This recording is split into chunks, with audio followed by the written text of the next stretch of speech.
So let's take a look at my ingredients here. I have some all-purpose flour that I have above my mixing bowl in a sifter, white sugar, brown sugar, baking powder, baking soda, and salt.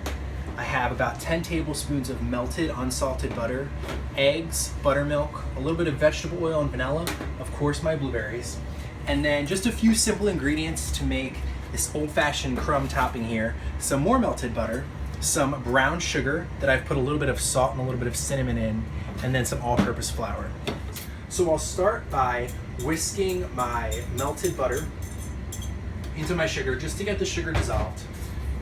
And I'll have this really rich brown sugary, buttery kind of whipped paste here. Add in my all-purpose flour.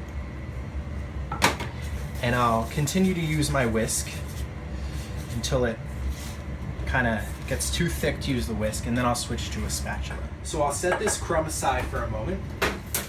Okay, onto this muffin batter. Really simple. If y'all have ever mixed a muffin before, you know how easy it can be. This is a muffin method mix, which basically means that into my mixing bowl, I'm going to sift all of my dry ingredients. That's all-purpose flour, white sugar, brown sugar, salt, and my leavening. And I'll sift this together just to make sure there's no lumps of flour, no hard chunks of sugar. And I'll just give my dry ingredients a whisk together. I'll make a little well or a little center on the inside of my dry ingredients, and all at once I'll add my liquid ingredients. And you never, ever want to overmix a muffin batter.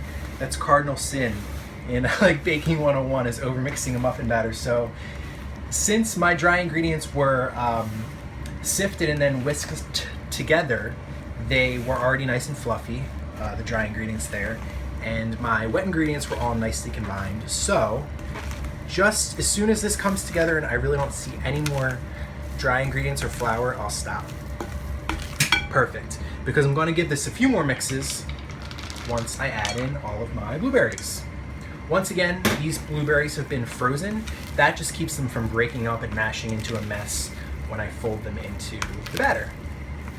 What I actually did was I gave the pan a quick spray with some non-stick baking spray before I put the liners in, just in case the muffins spill over or crown a little bit, they won't stick to the muffin tin. All right, so I'm using a standard ice cream scoop here, same size scoop that I use to make cupcakes. So you definitely want to fill these just a touch more than we would fill a cupcake. They're not going to rise quite as much as cupcakes would fill this much, and we definitely want these to be nice and hearty muffins. All right, now for the best part is the crumb topping. So I'll just give this one final mix with my hands here, just to kind of really bring this together.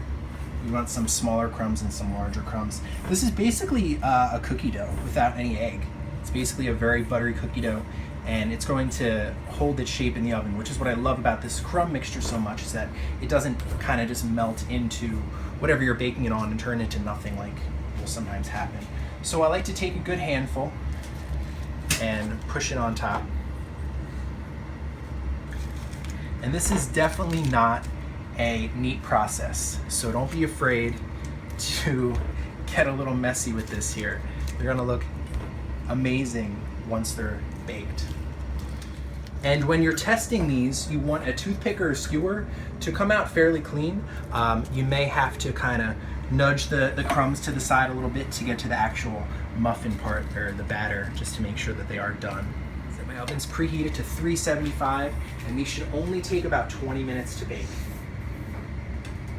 until the toothpick comes out clean and they have a beautiful dome to them.